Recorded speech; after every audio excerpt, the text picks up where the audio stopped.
वाहिगुरू जी की फतेह। लड़ीवार आप जी कई दिनों तो इस पौड़ी की विचार सरवण कर रहे हो,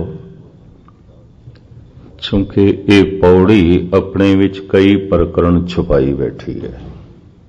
उन्हां सारियां नूं खोलना लाजमी हुंदा है। इस विषय दियां धन गुरु नानक देव जी महाराज ने 4 पौड़ियां उच्चारण कीतियां ने। 4 पौड़ियां दी जिहड़ी व्याख्या है वो जपजी साहिब दे च मिलदी है। सुणीए दियां 4 पौड़ियां, मनीए दियां 4 पौड़ियां, कुदरत दियां 4 पौड़ियां, ते फिर 4 पौड़ियां आदेश तिसे आदेश, आद अनील अनाद अनाहत, जुग जुग एक होवेस। क्योंकि इस पौड़ी की करीबन बेशतर विचार आप सरवण कर चुके। अखीरलियां पंक्तियां रहिंदियां ने, उपरों फिर मैं दोहराया तो फिर ये पौड़ी फिर अज रह जाएगी। और इतनी गल ते स्पष्ट है कि पौड़ी दी शुरू तो विचार ना सुनी होवे तो अखीरले विचार नाल कुछ पल्ले नहीं पैंदा, लेकिन मजबूरी। इन्हां 4 पौड़ियां दे कुदरत दी विचार, एक कादर है, एक कुदरत है। कुदरत दा रंग है, रूप है, कादर दा कोई रंग नहीं, रूप नहीं। एक परमात्मा है, एक पदार्थ है। परमात्मा दा कोई रंग नहीं, कोई रूप नहीं, पदार्थ दा रंग है, रूप है। एक निरंकार है जिहदा कोई आकार नहीं, एक संसार है जिहदा आकार ही आकार है। एक निर्गुण है, एक सरगुण है। इन्हां 4 पौड़ियां दे विच आकार दी विचार है, पदार्थ दी विचार है, सरगुण दी विचार है, संसार दी विचार है, कुदरत दी विचार है। कादर निराकार है और सारा आकार उसे तो आउंदा है जिहदा कोई आकार नहीं। इसनूं मैं एक उदाहरण नाल अर्ज करां। एक फुल खिड़िया है, रंग लैके, रूप लैके, आकार लैके, सहजे सहजे कुमला गया है, मुरझा गया है, रंग खो गया, रूप खो गया। रंग किथे खो गया जिहदा कोई रंग नहीं, रूप किथे खो गया जिहदा कोई रूप नहीं। फिर सहजे सहजे वो झड़ गया, आकार भी खो गया। आकार किथे खो गया जिहदा कोई आकार नहीं। आकार दा रंग रूप है, निरंकार दा रंग रूप नहीं। अरूप है, अनूप है। मनुख दा ही आकार है, शरीर दे तल ते इसदा नाम है, रंग है, रूप है, चक्र चेन ने। और फिर नाम दे नाल नाल जात है, पात है, मजहब है। हुण जिसदा रंग रूप कोई नहीं, उहदी जात पात भी कोई नहीं। ये सारा खुलासा जाप साहिब दे कलगीधर पिता कर देना। अरूप है, अनूप है, फिर अजात है, आपात है। मनुख दा मजहब है, चूंकि उसका कोई रंग रूप नहीं, उसका कोई मजहब नहीं। न मस्तस्त अजबे, न मस्तंग अमजबे। नमस्कार है तेनू, तेरा कोई मजहब नहीं। बड़े कीमती बोल ने धन गुरु गोबिंद सिंह जी का। मनुख दा मजहब हो सकता है, हिंदू हो सकता है, मुस्लिम हो सकता है, सिख हो सकता है, क्रिश्चियन हो सकता है, यहूदी हो सकता है, पारसी हो सकता है, जैनी हो सकता है, बौद्धि हो सकता है। परमात्मा ना जैनी है, ना बौद्धि है, ना हिंदू है, ना मुस्लिम है, ना सिख है, ना ईसाई है। नमस्तस्त अजबे, हे अजब स्वरूप परमात्मा तेनू नमस्कार। नमस्तस्त अजबे, नमस्तंग अमजबे। नमस्कार है तेनू, तेरा कोई मजहब नहीं। नमस्कार है तैनू, तेरी कोई जात पात नहीं। तू जात पात दा मान कर, व्यर्थ है। परमात्मा की कोई जात पात नहीं, वो जात पात नूं मनदा भी नहीं।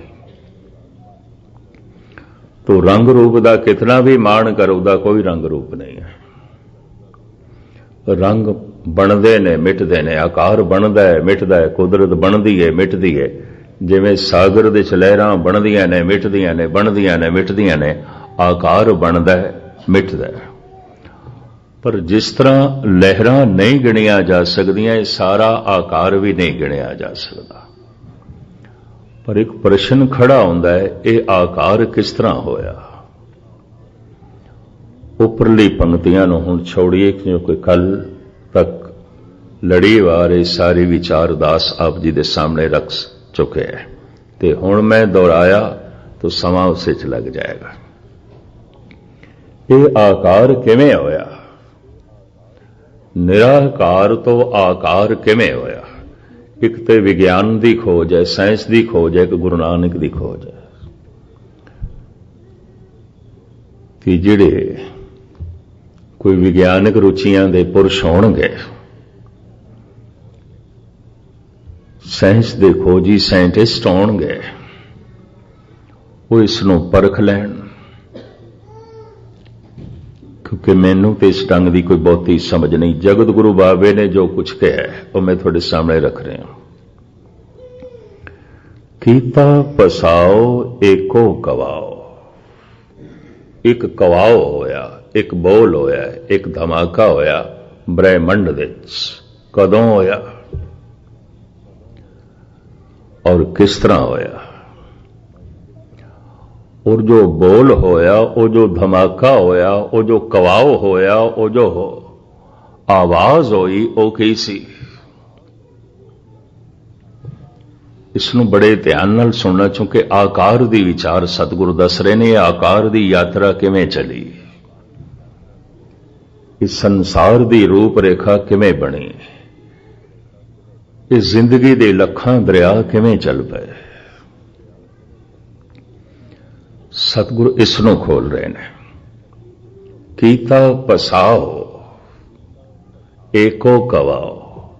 एक कवाओ होया, एक बोल होया ते पसारा हो गया। बोल कदों होया? तो हुण गुरु नानक दे बाकी शब्द मैं थोड़े सामने रखा। सारी गुरबाणी इंज है, शब्दां दी व्याख्या शब्द करदे ने, गुरबाणी दी व्याख्या गुरबाणी कर दी है। पहले पातशाह का बोल मैं थोड़े सामने रखा। धन गुरु नानक देव जी महाराज कहते ने, अरबद नरबद धुंधुकारा, धरण न गगना हुक्म अपारा, ना दिन रैन चंद न सूरज, सुन्ने सुन रहा है। ये चंद्रमा नहीं सी, ये सूरज भी नहीं सी, ये जमीन नहीं सी, ये आसमान भी नहीं सी। गुरु नानक कि जब सूरज नहीं सी, चंद्रमा नहीं सी, तो साहब कहते हैं दिन भी नहीं सी, रात भी नहीं सी। फिर की सी? सनाटा सी, सुन सी ते अंधेरा सी। ये अंधकार किन्ने समय तक रहा है? महाराज कहते समय नूं नापण दा ढंग ही नहीं सी। इस वास्ते उस अंधकार नूं समय की सीमा विच असीं नहीं नाप सकते। क्यों?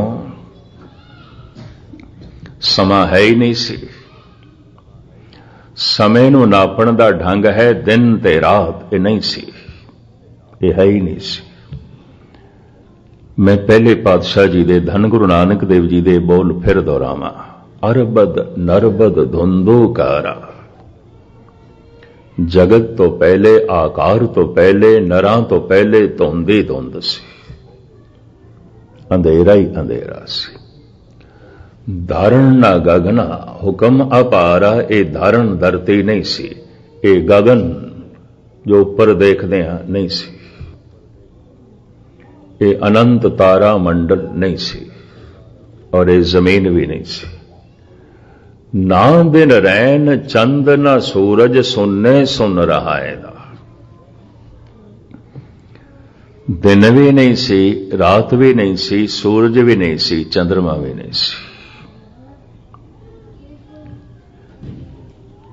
मैं एक दिन भाई साहब भाई नंद लाल नूं पढ़ रहा सी। वो अपनी जीवन यात्रा बारे दसदे ने। मेरी यात्रा कदों आरंभ हुई और हे प्रभु मैं कदों दा यात्रा दे चा, कदों घर पहुंचांगा, कदों घर पहुंचांगा। भाई साहब भाई नंद लाल 52 कवियां दे चों सिरमौर कवि ते धन गुरु गोबिंद सिंह जी महाराज दे लाडले कवि, जिन्हां ते सतगुरु मान करदे सन। भाई साहब कहंदे ने नाबूद हेच निशान हाजे जमीनो आसमां के शौके यादे तो आवुर्द दर वजूद मरा। हे प्रभु अजे तो जमीन भी नहीं सी, आसमान भी नहीं सी, ये सूरज चंद तारे भी नहीं सन, कुछ भी नहीं सी। मैं तो उदों दा यात्रा दे चा, मैं तो उदों दा चलिया। हुण मैं फिर अर्ज करा, कविता दो ढंग दी आउंदी है, एक कल्पना ते आधारित, एक सच ते आधारित। जो सच ते आधारित होवे उहनूं अमृत बचन कहंदे ने, ऋषि दे बोल कहंदे ने, परम पुरख दे बोल कहंदे ने। जो कल्पना ते आधारित होंदी है वो केवल वक्ती आउंदी है, वक्ती आउंदी है। उसनूं एक दफा सुनोगे, बस एक दफा ही काफी, अगर दूजी दफा सुनाई गई रस खो जाएगा। अमृत बचन केड़ा है? जिसनूं जितना पढ़ो नवी तो नवी समझ मिलती जाए, जिसनों जितना जपो नवे तो नवा रस मिलता जाए, नवी तो नवी गल खुलती जाए। इस वास्ते मैं जो थोड़े सामने अर्थ रख रहा, किधरे ये ना समझ लेना अर्थ यही ने, और भी खुल सकते हैं, और भी खुल सकते हैं। गालबन जपजी साहब दे मेरी नज़रां तो 50 तो वध टीके ने। निर्मलियां दा टीका है, उदासियां दा टीका है, फरीदकोटियां ने टीका कीता है। महाराजा फरीदकोट ने जो 13 विद्वान इकट्ठे करके टीका कराया गुरु ग्रंथ साहब दा, उन्हां दा टीका है। भाई वीर सिंह दा टीका है, प्रिंसिपल साहिब सिंह दा टीका है, सोडी तेजा सिंह दा टीका है। करीबन 40-45 गुरमुखा ने टीके कीते, 5-7 टीके ऐसे लोगों दे ने जो अनुमत नाल तल्लुक रखते ने। जैसे संत विनोबा बाबा दा जपजी साहब दा टीका है, संत विनोबे बाबा। रजनीश दा टीका है, डॉक्टर राधा कृष्ण दा टीका है जपजी साहब दा। स्वामी कृष्णानंद ने टीका कीता है। तो ये बेशुमार टीके ने, और सब तो पहले कीता सी कवि संतोख सिंह जी ने। हुण मैं अर्ज करा, एक टीका दूजे नाल नहीं मिलता, बिल्कुल नहीं मिलता। जो कवि संतोख सिंह कह रहे ने वो फरीदकोटियां नाल मेल नहीं खांदा। तो जो फरीदकोटियां ने टीका लिखिया है वो उदासी ते निर्मलियां नाल मेल नहीं खांदा। तो जो उदासी ते निर्मलियां ने लिखिया है वो भाई वीर सिंह नाल मेल नहीं खांदा। और जो भाई वीर सिंह ने लिखिया है वो प्रिंसिपल साहिब सिंह नाल मेल नहीं खांदा। और जो प्रिंसिपल साहिब सिंह ने लिखिया है वो संत विनोबा भावे नाल बिल्कुल मेल नहीं खांदा। और आपकी ज्ञात लई अर्ज करा, जो विनोबा भावे ने टीका कीता है वो आचार्य रजनीश नाल बिल्कुल मेल नहीं खांदा। करीबन तार्किक बुद्ध समझण करके होण करके मैं 50-60 टीके देखे ने और खुद भी लिखण की कोशिश की है। 16 पौड़ियां तक मेरा लिखा होया टीका अजे मौजूद है, मैं छपाया नहीं क्योंकि कंप्लीट नहीं होया। एक टीका दूजे नाल मेल नहीं खांदा। तार्किक आखेगा एक ठीक हो सकता है, बाकी सारे गलत। एक ठीक हो सकता है, तर्क बुद्धि का बंदा तो यही आखेगा ना ਇਹ ਕਿਸ ਤਰ੍ਹਾਂ ਹੋ ਸਕਦਾ ਹੈ? ਜਪਜੀ ਸਾਹਿਬ ਦੇ 50 ਅਰਥ 60 ਅਰਥ, ਇਹ ਕਿਸ ਤਰ੍ਹਾਂ ਹੋ ਸਕਦਾ ਹੈ? तो मैं आपकी ज्ञात लिए अर्ज करा, इसनों किधरे अत कथनी ना समझ लेना, सारे ही ठीक ने जितनिया ने किया है, एक भी गलत नहीं है। ना निर्मले गलत ने, ना भाई वीर सिंह, ना प्रिंसिपल साहिब सिंह, ना फरीद कोठी है, ना आचार्य रजनीश गलत है, ना संत विनोबा भावे, और ना ही कवि संतोख सिंह जी। क्यों?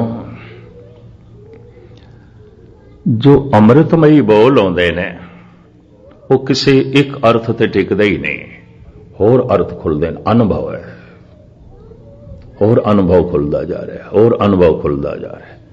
इस वास्ते इस तरह का बचन कभी पुराना नहीं आता, सदा नवा बनया रहेगा। अगर ध्यान नाल जपोगे, नवे तो नवा अनुभव, नवी तो नवी खेड बनेगी। एक कवि एक दफा कविता सुनावे, बड़ा रस आ गया, झूम उठी है दुनिया। अगर वो कवि आखे हुण मैं दोबारा सुनाण लगा, अद्धा रस खो गया, खो गया। ते जे हुण कवे मैं तीजी दफा सुनाण लगा, तो समझ लो पूरा ही रस खो गया, ते ध्यान भी नहीं जुड़ेगा। ते जे हुण वो आखे मैं चौथी दफा सुनाण लगा, तो शायद तुसी सोचो पागल है, ये पागल है। अगर पंजवीं दफा उसने सुनाया तो फिर दीवारां नूं सुनाएगा, कोई श्रोता नहीं होगा, खो जाएगा रस। कल्पना ते आधारित जिहड़ी कविता है, सुनदियां सुनदियां रस खो जाता है। सच ते आधारित जिहड़ी कविता है, सुनदियां सुनदियां रस वध जाता है, वध जाता है, वधदा जाएगा, वधदा जाएगा। ये भी मैं अर्ज करा, अगर कदी बाणी वाकई ढंग नाल सुनोगे जपदे होया, रोज रोज रस वधदा जाएगा, अर्थ भी नवे खुलते जाएंगे, अनुभव भी नवा खुलता जाएगा, खेड नवी तो नवी बनेगी। इस तरह के बोल कतई पुराने नहीं आते, समय लंघ जाते ने, युग लंघ जाते ने, वो बोल अमृतमई सदा नवे बने रहते हैं। परमात्मा नित नवा है, साहिब मेरा नीत नवा, उस तो आया होया बोल नित नवा है। ये जमीन नहीं सी, आसमान नहीं सी, इस सूरज चंद तारियां दा ते नामो निशान भी नहीं सी। हे प्रभु, मैं तेरे हुक्म अनुसार उदों दा यात्रा दे चा, परदेश दे चा, पता नहीं कदों देश दे च पहुंचांगा। मैं कल जिहड़ा एक बोल कहा सी, अज जरा फिर दोहरा दिया। जिस दिन ये सारा जगत परदेश जापेगा, देश की उमंग उसे दिन पैदा होगी, उस तो पहले नहीं। जिस दिन संसार की प्यास ये समझ आ गई कि पूरी ही नहीं हो सकती, उसे दिन निरंकार की प्यास पैदा होएगी। ये भी मैं अर्ज कर रहा। जिस दिन संसार आकार बेमैनी होवेगा, निरंकार की अहमियत उस दिन प्रगट होगी, उस तो पहले नहीं, उस तो पहले नहीं। उस तो पहले अगर ये मंदिर मस्जिद गुरुद्वारे भी आया, संसार की खातर आएगा, पदार्थों की खातर आएगा, जगत की खातर आएगा, इहदा परमात्मा नाल कोई मतलब नहीं। इहदियां कामनावां इसनूं बाजार दे च लै जांदियां ने, कारोबार दे च लै जांदियां ने, इहदियां ही कामनावां इहनूं मंदिर मस्जिद गुरुद्वारियां च लै जांदियां ने, कोई खिच के लियांदियां ने। ते कामनावां सारियां ही जगत दियां, दुनिया दियां। भाई साहब दे अंदर ये प्यास पैदा हो गई, प्रभु मैं ते परदेश दे चा, बहुत भटक लिया। गुरबाणी कहती है, मेरे मन परदेसी वे प्यारे आओ घरे, किन्ना भटकेगा। मन परदेसी जे थिए सब देश पर आया, किधरे भी चला जाए तो और कुछ भी मिल जाए सब परदेश है, सब ओपरा है, सब बेगाना, ये तेरा देश नहीं है। इस वास्ते देखे है शहर दे बदलदियां बेचैनी बदलदी नहीं मनुख दी, मुल्क दे बदलदियां दुख बदलदे नहीं, मजहब दे बदलदियां परेशानी बदलदी नहीं, नाम धाम दे बदलदियां दुख बदलदे नहीं, घर बार दे बदलदियां मुसीबतां बदलदियां नहीं, उहदे नाल ही चलदियां। घर बदल लिया दुख ते उही ने, शहर बदल लिया बेचैनी ते उही है, मुल्क बदल लिया परेशानी ते उही है, मजहब बदल लिया मुसीबतां ते उही ने। इस वास्ते हिंदू दुखी, मुस्लिम दुखी, सिख दुखी, ईसाई दुखी, सब दुखी, सब बेचैन, सब परेशान। फिर हिंदुस्तानी दुखी, पाकिस्तानी दुखी, अमेरिकन दुखी, सारा यूरोप दुखी, सारा एशिया दुखी। दुख व्यापक है। शहर दे बदलदियां दुख नहीं बदलते, मजहब दे बदलदियां दुख नहीं बदलते, नाम धाम दे बदलदियां दुख नहीं बदलते, घर बार दे बदलदियां दुख नहीं बदलते। कदों दुख बदलते ने? जद मैं खुद बदला, मैं खुद बदला। जिन्ने चिर तक मैं ही नहीं बदलता कुछ भी नहीं होगा, कुछ भी नहीं। मैं ते ओही हां। घर बदल गया, शहर बदल गया, मुल्क बदल गया, नाम धाम बदल गया, मैं ते ओही हां। मैं हर जगह बेचैन होवांगा, मैं हर जगह परेशान होवांगा, मैं हर जगह दुखी होवांगा। आपकी ज्ञात ਲਈ अर्ज करां, भाई साहब कहते हैं परदेश दे चा, समझ आ गई है मैनू, हे प्रभु परदेश दे चा, और यात्रा करदियां करदियां हुण थक गया। थकेवें तो मुराद हे प्रभु हुण बहुत हो गया। इसनूं इंज भी कह लो, हुण संसार दी प्यास पूरी हो गई, हुण निरंकार दी प्यास पैदा हो गई, हुण पदार्थां दी प्यास पूरी हो गई, हुण परमात्मा दी प्यास पैदा हो गई, हुण परिवारक सुखां दी प्यास पूरी हो गई, हुण निरंकार दी प्यास पैदा हो गई। अगर ऐसा हो जाए तो ऐसे मनुख लई फिर संसार बेमैनी हो जाता है, इस तो उच्चा उठ जाता है। और जैसे आकार तो उच्चा उठता है, जन्म मरण तो रहत होंदा है। लोकी ते कहंदे ने ध्यान जोड़ो तस्वीर दे च, तो तस्वीर दा ते आकार है, ते आकार दे च मैं ध्यान जोड़ांगा, मैं किस तरह निराकार नाल जुड़ांगा, मैं खुद किस तरह निराकार होवांगा, मेरा जन्म मरण चलेगा चलेगा। इस वास्ते तस्वीर मूर्ति की पूजा गुरु नानक ने नहीं कराई, इस चक्कर च ना पाओ। हां मूर्ति का सत्कार करना है तो सगल भवन की मूर्त एका, मुख तेरे टकसाला। सारा ब्रह्मंड उस प्रभु की मूर्ति है, उसे दी मूर्ति है। होर केड़ी मूर्ति बनाओगे? जिहड़ी उसने बनाई है उसनों ही समझ लो। खैर मुख्तसर में अर्ज करा, साहिब कहते ने कीता पसाओ एको कवाओ। एक कवाओ कदों होया, इसनों समझण तो पहले इस शब्द नूं समझना लाजमी है। अरबद नरबद धुंधुकारा, समय तो पहले, आकार तो पहले धुंध ही धुंध सी, अंधेरा ही अंधेरा सी। अरबद नरबद धुंधुकारा, धारण ना गगना हुक्म अपारा। ए धरती नहीं सी, ए गगन आकाश नहीं सी। ना दिन रैन चंद ना सूरज, सुनने सुन रहा है। महाराज कहते ने सूरज नहीं सी, ये चंद्रमा भी नहीं सी, ये कुछ भी नहीं सी जो कुछ दिखाई दे रहे हैं। इसे नु भाई साहब कहते नाबूद हेच निशान हाजे जमीनो आसमा कि शौके यादे तो आवुर्द दर वजूद मरा।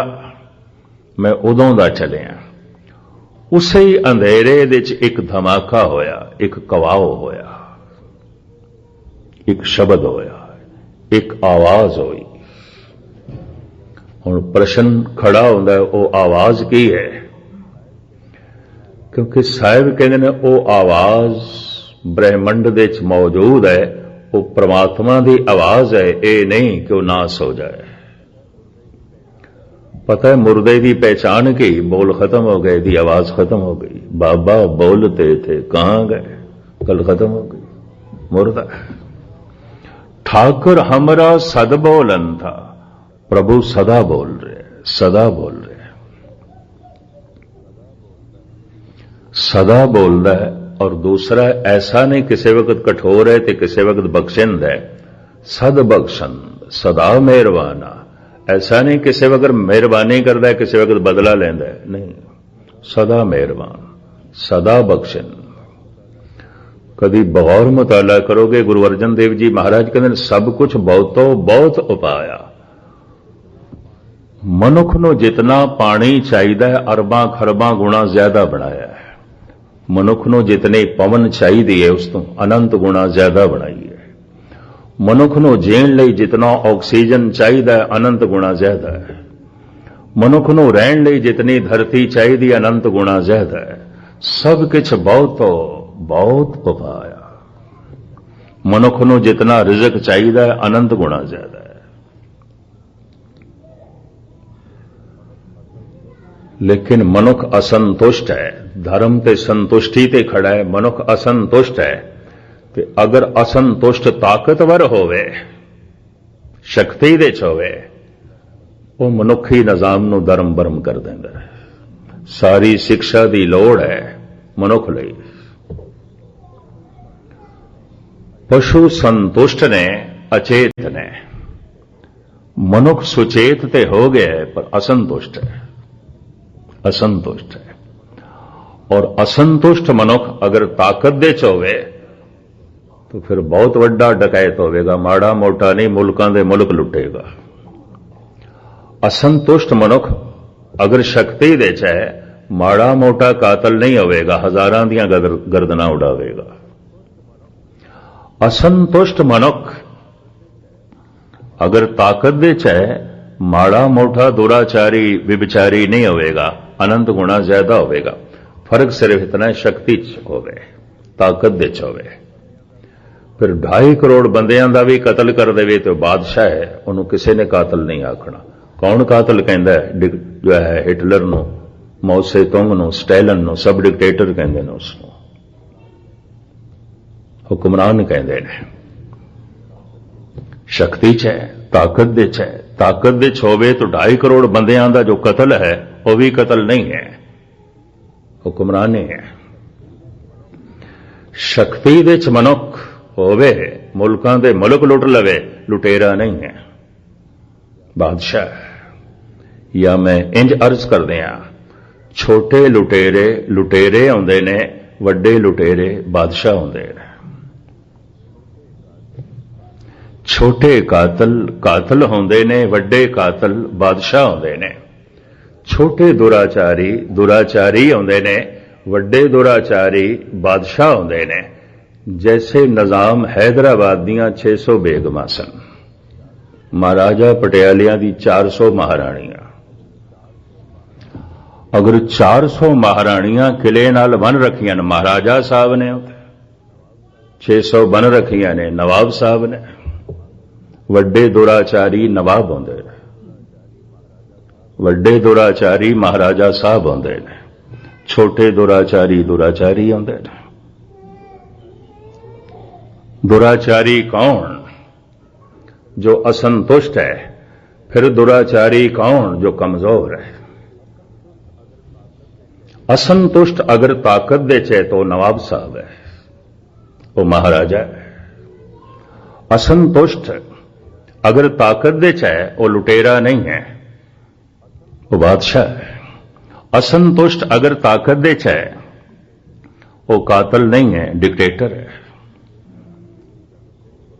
हैरानगी दी गल, 3 करोड़ बंदियां नूं मार के ते 3 करोड़ बंदियां नूं उजाड़ के चाइना दे क्रांति लियांदी गई, मौत से तुंग द्वारा। कोई कातल नहीं कहता।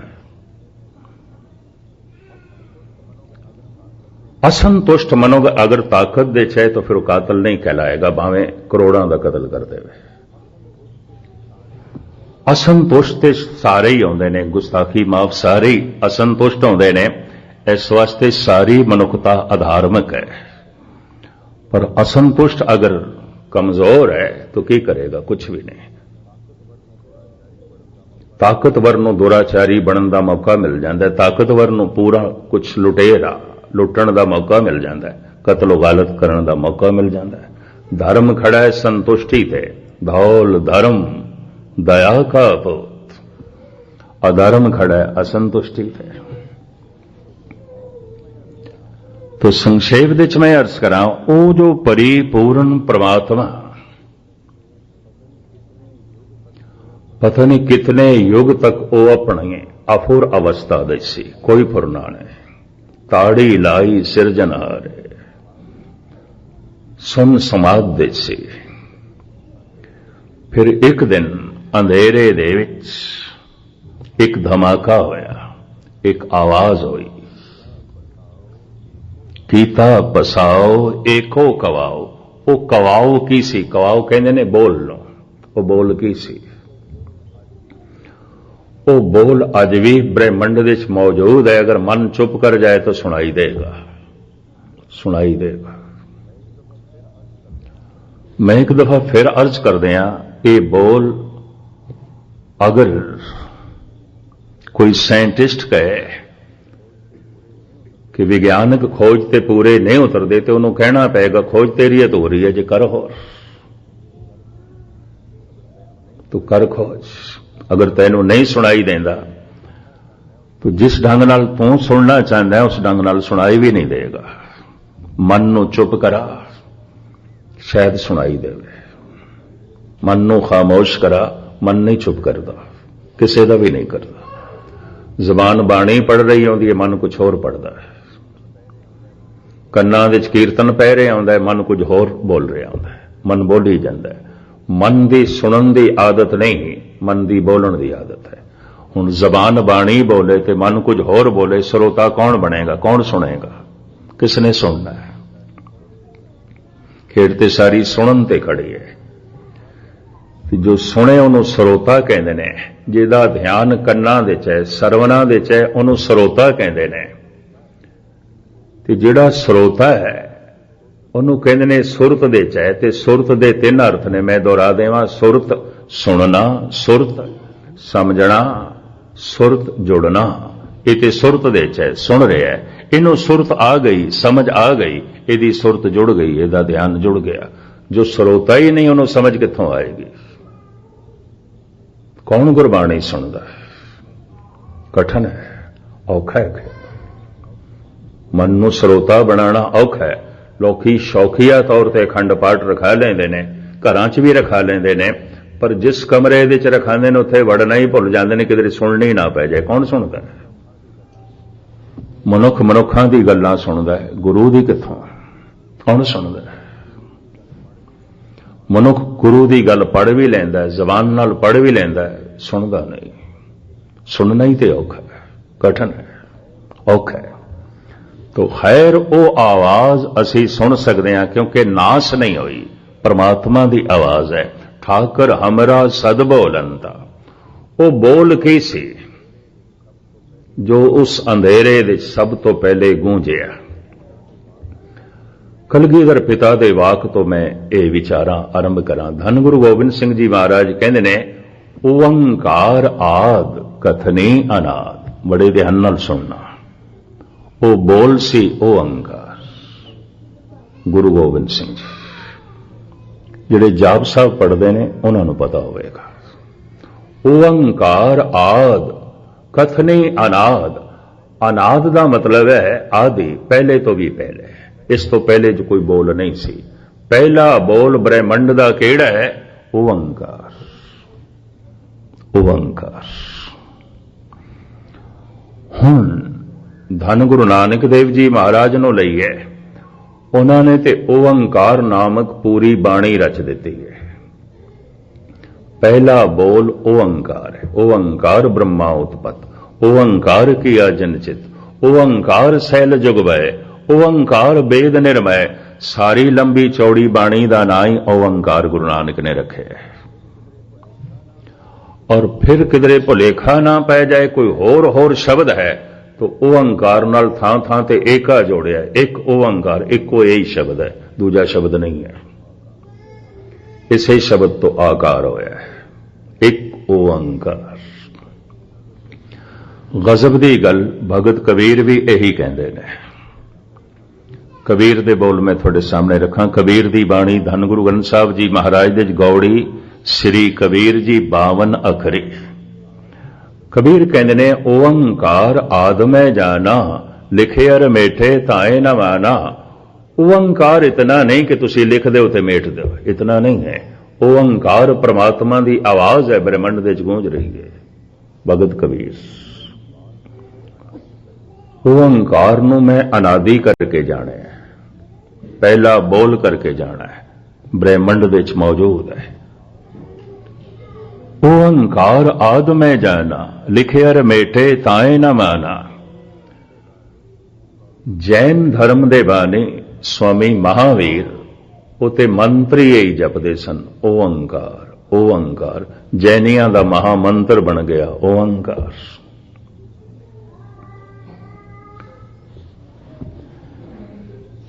हिंदू ऋषि मुनिया ने ओंकार नूं ओम दे रूप विच पकड़िया है। ओम उन्हां दी पकड़ दे च, उन्हां दी स्रोत दे जो आया ओम।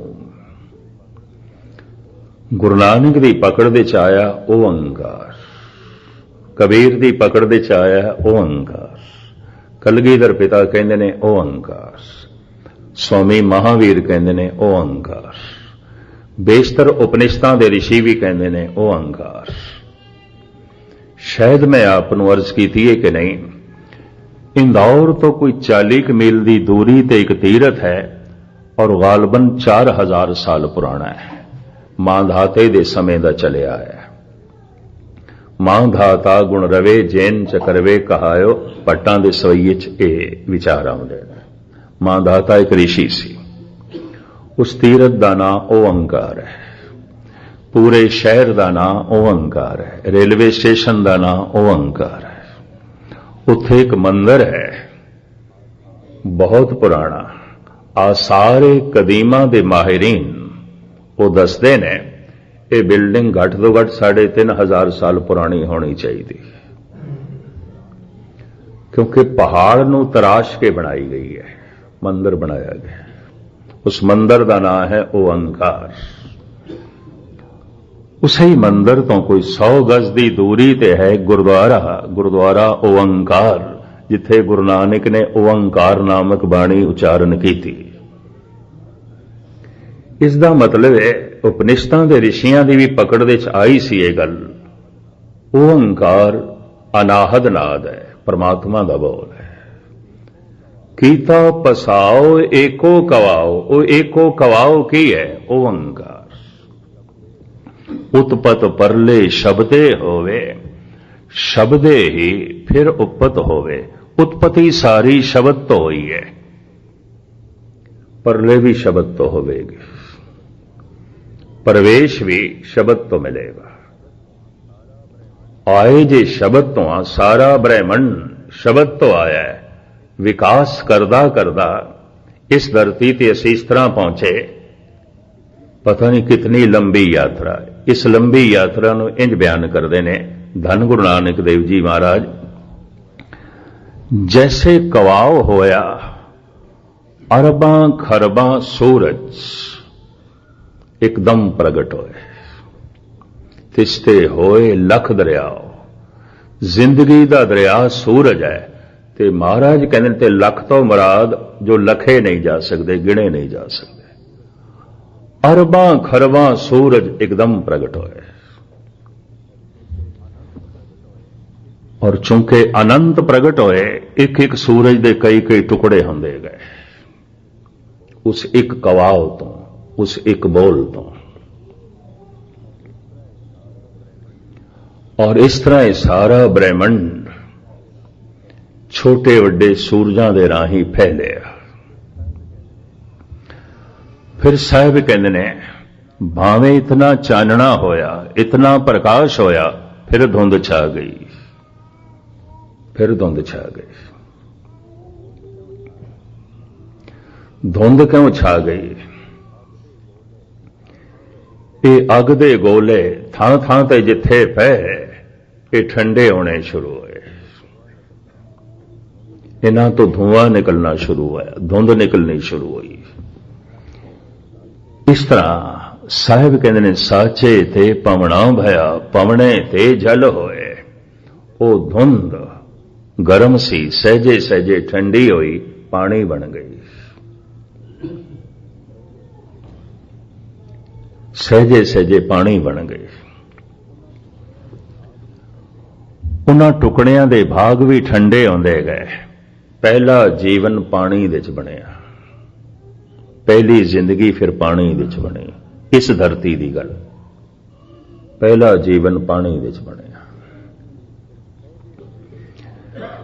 फिर सहजे सहजे पानी दे जीव विकास करदे करदे धरती ते आए, जो धरती ठंडी हो गई। और जीवन पसरदा पसरदा इत्थे पहुंचे है जिसनों मनुख कहंदे ने। कई जन्म भय कीट पतंगा, कई जन्म गजमीन कुरंगा, कई जन्म पंखी सर्प होयो, कई जन्म है वर बृख जोयो।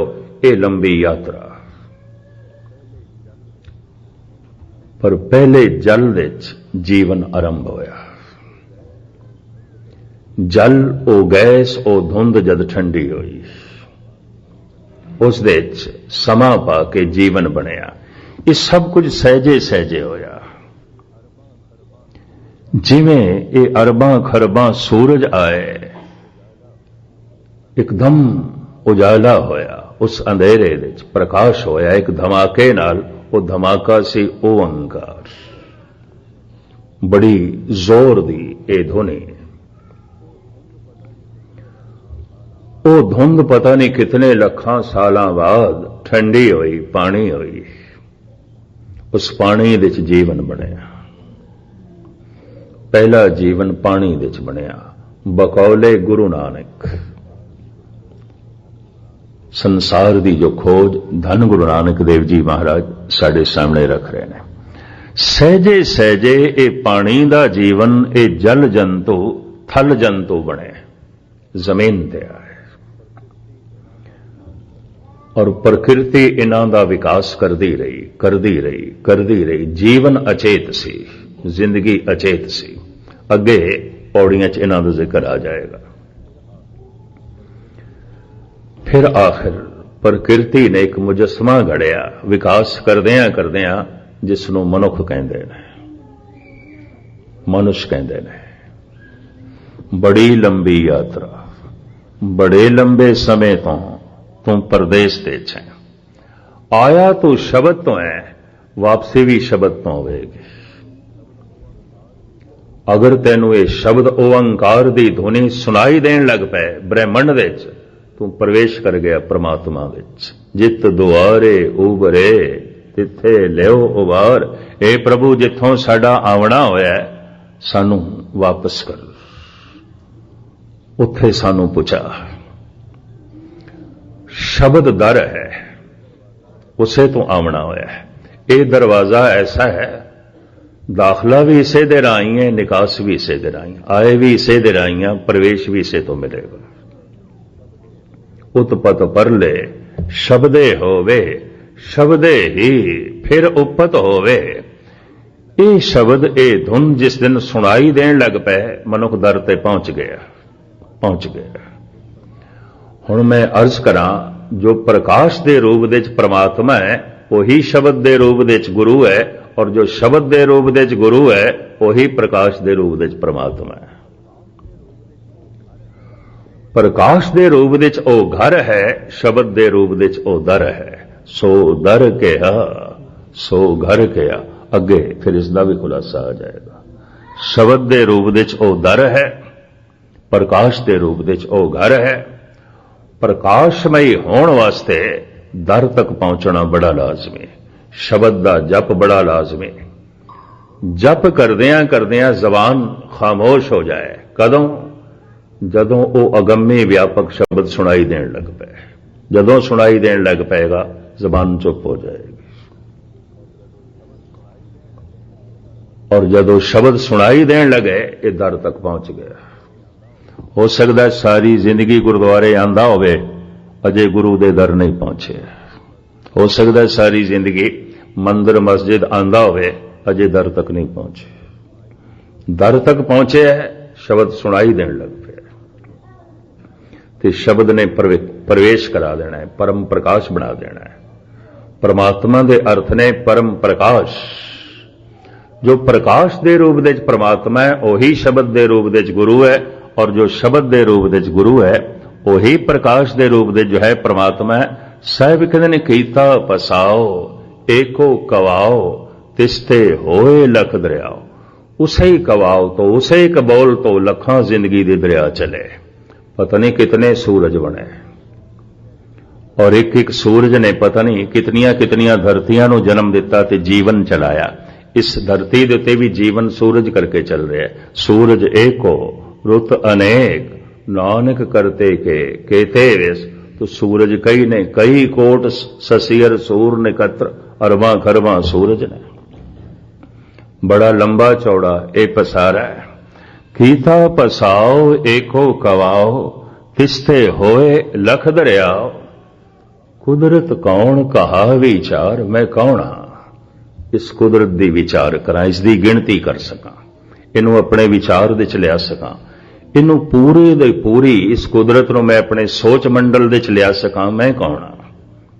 कुदरत कौन कहा विचार वारिया ना जावा एक वार। मैं तो एक दफा भी सदके होने की समर्था नहीं रखता। कोई इतना महान इतना महान। जो तुद भावे साई भली कार, तू सदा सलामत निरंकार। तू सलामत है, सदैवी है, हमेशा है।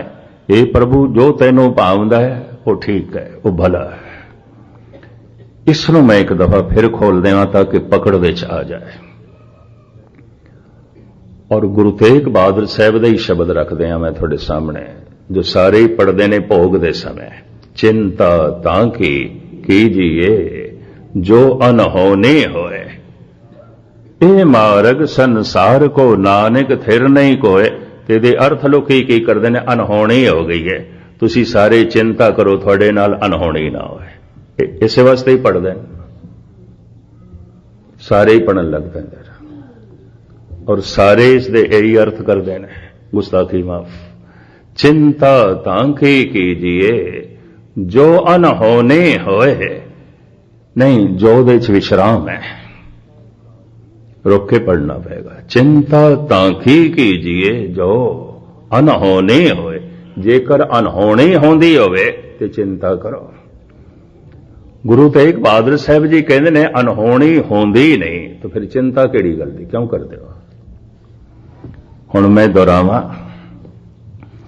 मनुख चाहता है कम से कम मेरे नाल ऐसा नहीं होना चाहिए, नहीं होना चाहिए। होंदा है जगत नाल होवे पिया। कबीर कहते हैं पारोसी के जो हुआ तो तू अपने भी जान। जो पड़ोसी दे घर होया तेरे नाल भी होना है। पड़ोसी बुढ़ा होया तू भी होवेगा, ओदी अर्थी उठी है तेरी भी उठेगी। तू किहड़े चक्रां च पिया। पड़ोसी के जो हुआ तू अपने भी जान, तू भी जान। मनुख सोचदा है कम से कम मेरे नाल ऐसा नहीं होना चाहिए। होवे पिया जगत नाल, मेरे नाल नहीं होना चाहिए। पर अंदर चिंता बनी हुई किधरे हो ना जाए, हो ना जाए। जो पड़ोसी नाल होया तो किधरे मेरे नाल भी ना हो जाए। पड़ोसी बुढ़ा हो गए तो किधरे मैं भी ना हो जावा। चिंता। दूसरी चिंता, ऐसा होना ही चाहिए, मैं चाहना ऐसा होवे, मैं चाहना, ये मेरी इच्छा है, मेरी कामना है, ऐसा होना चाहिए, ऐसा होवे। पर अंदर चिंता बनी है, मता ना होवे, मता ना होवे। अंदर चिंता है। चिंता इन्हां दो कारणों करके पैदा होती है। ऐसा नहीं होना चाहिए, कम से कम मेरे नाल ऐसा नहीं होना चाहिए। अंदर चिंता किधरे हो ना जाए। ऐसा होना ही चाहिए, मैं चाहना, पर अंदर चिंता मता ना होवे। गुरु तेग बहादुर साहब जी महाराज कहते जो होंदा है वो होंदा है, जो नहीं होंदा नहीं होंदा। चिंता केड़ी गल दी करना। ਹੋਣੀ ਹੁੰਦੀ ਹੈ, ਅਨਹੋਣੀ ਤੇ ਹੁੰਦੀ ਹੀ ਨਹੀਂ, ਕਿਸੇ ਨਾਲ ਵੀ ਨਹੀਂ ਹੁੰਦੀ, ਅੱਜ ਤੱਕ ਨਹੀਂ ਹੋਈ, ਹੁੰਦੀ ਹੀ ਨਹੀਂ, ਅਨਹੋਣੀ ਹੁੰਦੀ ਹੀ ਨਹੀਂ। ਫਿਰ ਤੂੰ ਚਿੰਤਾ ਕਿਉਂ ਕਰਦਾ? ਧੰਨ ਗੁਰੂ ਨਾਨਕ ਦੇਵ ਜੀ ਮਹਾਰਾਜ ਕਹਿੰਦੇ ਨੇ, ਹੇ ਪ੍ਰਭੂ, ਜੋ ਤੈਨੂੰ ਭਾਵਦਾ ਹੈ ਉਹ ਸਾਰੀ ਕਿਰਤ ਭਲੀ ਹੈ, ਮੈਨੂੰ ਕਬੂਲ ਹੈ, ਮੈਂ ਪ੍ਰਵਾਨ ਕਰਦਾ। ਜੋ ਤੋ ਦੁਭਾਵੇ ਸਾਈ ਭਲੀ ਕਾਰ, ਤੂੰ ਸਦਾ ਸਲਾਮਤ ਨਿਰੰਕਾਰ। ਇਹ ਜੋ ਆਕਾਰ ਹੈ, ਅਗਾਂਹ ਚੱਲ ਕੇ ਜੋ ਦੋ ਹਿੱਸਿਆਂ ਦੇ ਜਿਸ ਢੰਗ ਨਾਲ ਵੰਡਿਆ ਹੋਇਆ ਹੈ, ਅਗਲੀਆਂ ਪੌੜੀਆਂ ਵਿੱਚ ਧੰਨ ਗੁਰੂ ਨਾਨਕ ਦੇਵ ਜੀ ਮਹਾਰਾਜ ਉਸ ਦਾ ਜ਼ਿਕਰ ਕਰਨਗੇ। ਭਾਵੇਂ ਇਹ ਪੌੜੀ ਆਪਣੇ ਵਿੱਚ ਬਹੁਤ ਕੁਝ ਛੁਪਾਈ ਬੈਠੀ ਹੈ, ਪਰ ਗਾਲਬਨ ਹਫਤਾ ਮੈਨੂੰ ਹੋਣ ਲੱਗਾ ਤਾਂ ਮੈਂ ਨਹੀਂ ਚਾਹੁੰਦਾ ਕਿ ਜਿੰਨੇ ਦਿਨ ਦਾਸ ਕੋਲ ਨੇ ਮੈਂ ਇੱਕ ਪੌੜੀ ਤੇ ਹੀ ਰੁਕਿਆ ਰਹਿ ਜਾਵਾਂ। ਤੇ ਤੁਹਾਡੇ ਵਿੱਚੋਂ ਵੀ ਕਈ ਸੋਚਣ ਅੱਗੇ ਜਾਂਦਾ ਹੀ ਨੇ, ਅਗਲੀਆਂ ਪੌੜੀਆਂ ਖੋਲਦਾ ਹੀ ਨੇ। ਯਕੀਨ ਜਾਣੋ, ਇਹ ਇੱਕ ਪੌੜੀ ਆਪਣੇ ਵਿੱਚ ਬਹੁਤ ਕੁਝ ਛੁਪਾਈ ਬੈਠੀ ਹੈ। ਮੈਂ ਜਿਨ੍ਹਾਂ ਕੋਲ ਗੁਰਬਾਣੀ ਗ੍ਰਾਮਰ ਪੜ੍ਹਦਾ ਰਿਹਾ, ਕਟਕ ਉੜੀਸਾ ਵਿੱਚ ਜਪਜੀ ਸਾਹਿਬ ਦੀ ਕਥਾ ਉਹਨਾਂ ਨੇ 1 ਮਹੀਨਾ ਕਰਨੀ ਸੀ, ਪਰ 1 ਮਹੀਨਾ ਓੰਕਾਰ ਤੇ ਹੀ ਲਾਇਆ ਤੇ ਚੱਲਦੇ ਬਣੇ। ਤੇ ਜਦ 28 ਦਿਨ ਹੋ ਗਏ ਤੇ ਮੈਂ ਸੁਤੇ ਸਿੱਧ ਪਹੁੰਚ ਲਿਆ। ਮੈਂ ਕਿਹਾ ਬਾਬਾ ਜੀ, ਜਪਜੀ ਸਾਹਿਬ ਦੀ ਕਥਾ ਸੰਪੂਰਨ ਕਰਨੀ ਸੀ ਨਾ। ਰੋਪ ਹੈ, ਕਹਿੰਦੇ ਨੇ ਓੰਕਾਰ ਅੱਗੇ ਜਾਣ ਦੇ ਤੇ ਮੈਂ ਕਰਾਂ ਨਾ। ਤੇ ਫਿਰ ਮੈਨੂੰ ਕਹਿਣ ਲੱਗੇ, ਬਲਵੰਤ ਸਿੰਘ ਜੈਸੀਆਂ ਕਰੋੜਾਂ ਜ਼ਿੰਦਗੀਆਂ ਖੱਪ ਜਾਣ, ਓੰਕਾਰ ਦੀ ਵਿਆਖਿਆ ਨਹੀਂ ਹੋ ਸਕਦੀ। ਓੰਕਾਰ ਪ੍ਰਭੂ ਦਾ ਬੋਲ ਹੈ, ਉਹਦੀ ਆਵਾਜ਼ ਹੈ, ਜਿਸ ਤੋਂ ਸਭ ਕੁਝ ਹੋਇਆ ਹੈ। ਕਿਸ ਤਰ੍ਹਾਂ ਹੋਇਆ ਹੈ? ਗੁਰਬਾਣੀ ਦੀਆਂ ਸਾਰੀਆਂ ਤੁਕਾਂ, ਕਿਉਂਕਿ ਗੁਰੂ ਗ੍ਰੰਥ ਸਾਹਿਬ ਵਿੱਚ ਬੜਾ ਖੁਲਾਸਾ ਹੈ ਇਸ ਸ਼ਬਦ ਤੋਂ ਕਿਵੇਂ ਕਿਵੇਂ ਜਗਤ ਬਣਿਆ, ਉਹ ਸਾਰਾ ਇਸ ਦਾ ਖੁਲਾਸਾ ਕਰਦੇ ਰਹੇ। ਔਰ ਫਿਰ 30 ਦਿਨ ਵਿੱਚ ਓੰਕਾਰ ਦੀ ਗੱਲ ਕਰਕੇ ਵੀ ਕਹਿਣ ਲੱਗੇ, ਕਥਾ ਅਧੂਰੀ ਹੈ, ਫਿਰ ਕਦੀ ਸਹੀ, ਫਿਰ ਕਦੀ ਸਹੀ। ਅਗੰਮੀ ਖੇਡਾਂ ਨੇ, ਇਹ ਅੰਮ੍ਰਿਤਮਈ ਬਚਨ ਨੇ। ਜਿਤਨਾ ਪੜਾਂਗੇ ਨਵੇਂ ਤੋਂ ਨਵੇਂ ਅਰਥ ਖੁੱਲਣਗੇ, ਜਿਤਨਾ ਜਪਾਂਗੇ ਨਵੇਂ ਤੋਂ ਨਵਾਂ ਰਸ ਬਣੇਗਾ, ਨਵੀਂ ਤੋਂ ਨਵੀਂ ਖੇਡ ਬਣੇਗੀ, ਨਵੀਂ ਤੋਂ ਨਵੀਆਂ ਝਲਕੀਆਂ ਸਾਹਮਣੇ ਆਣਗੀਆਂ। ਉਹ ਜੋ ਆਕਾਰ ਹੈ, ਉਸ ਨੂੰ ਗੁਰੂ ਬਾਬਾ ਜੀ ਅੱਗੇ 2 ਹਿੱਸਿਆਂ ਵਿੱਚ ਬਿਆਨ ਕਰਦੇ ਨੇ। ਅਗਲੀਆਂ 2 ਪੌੜੀਆਂ 'ਚ ਕੱਲ ਤੁਹਾਡੇ ਸਾਹਮਣੇ ਰੱਖਾਂਗੇ। ਹੁਣ ਸਮਾਂ ਥੋੜਾ ਜ਼ਿਆਦਾ ਨਾ ਲਈਏ। ਇੱਕ ਬੱਚੀ ਰਾਗ ਵਿੱਚ ਦਾਸ ਦੀ ਪੌਤਰੀ 5 ਮਿੰਟ ਤੁਹਾਨੂੰ ਸ਼ਬਦ ਸਰਵਨ ਕਰਾਏਗੀ। ਉਸ ਤੋਂ ਬਾਅਦ ਆਨੰਦ ਸਾਹਿਬ ਦਾ ਪਾਠ ਤੇ ਸਮਾਪਤੀ। ਸਾਰਿਆਂ ਦਾ ਹਾਰਦਿਕ ਤੌਰ ਤੇ ਧੰਨਵਾਦ। ਭੁੱਲ ਚੁੱਕ ਦੀ क्षमा। ਗੱਜ ਵੱਜ ਕੇ ਫਤਿਹ ਪ੍ਰਵਾਨ ਕਰਨੀ। ਵਾਹਿਗੁਰੂ ਜੀ ਕਾ